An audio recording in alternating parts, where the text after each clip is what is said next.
ഹരേ രാമ രാമ രാമ ഹരേ ഹരേ. ഹരേ കൃഷ്ണ കൃഷ്ണ കൃഷ്ണ ഹരേ ഹരേ.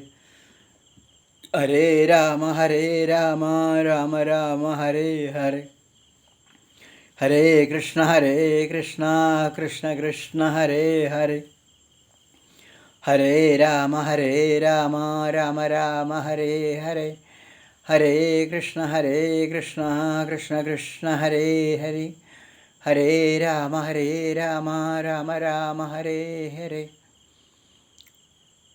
ഹരേ കൃഷ്ണ കൃഷ്ണ ഹരേ ഹരേ. ഹരേ രാമ രാമ ഹരേ ഹരേ. ഹരേ കൃഷ്ണ കൃഷ്ണ ഹരേ ഹരേ. എല്ലാ ദിവസവും സന്ധ്യയ്ക്ക് 7:30 നാമജപം ഉണ്ടായിരിക്കുന്നതാണ്. എല്ലാ ദിവസവും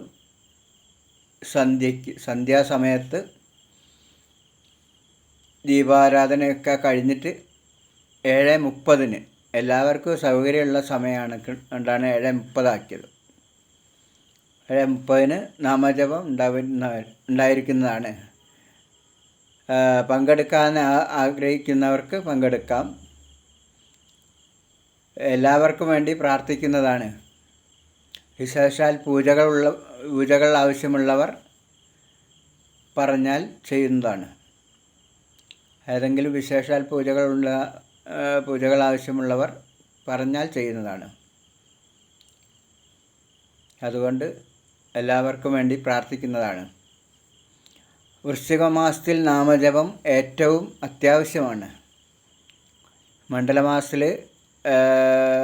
മണ്ഡലമാസം എന്ന് പറയുന്ന ഈശ്വരൻ ഏറ്റവും അനുഗ്രഹിക്കുന്ന മാസമാണ് മണ്ഡലമാസം. അതുകൊണ്ട് എല്ലാവരും നാമജപത്തിൽ പങ്കെടുക്കണമെന്ന് അഭ്യർത്ഥിക്കുന്നു. നാമജപം എല്ലാ തടസ്സങ്ങളും നീക്കുന്നതാണ്.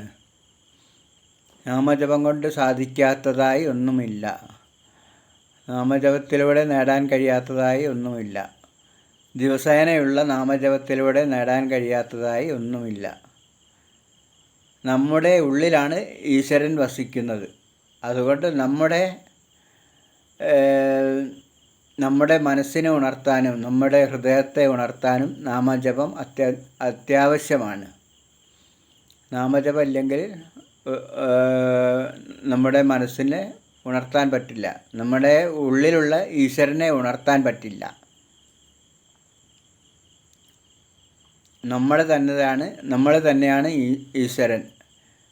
ഹിന്ദുമത ആചാരപ്രകാരം നമ്മൾ തന്നെയാണ് ഈശ്വരൻ. അഹം ബ്രഹ്മാസ്മി എന്നാണ് പറയുന്നത്. അത് നമ്മൾ തന്നെയാണ് ഈശ്വരൻ നമ്മൾ തന്നെയാണ് ബ്രഹ്മം എന്നാണ് പറയുന്നത്. അഹം ബ്രഹ്മാസ്മി എന്ന് പറയുന്നത്.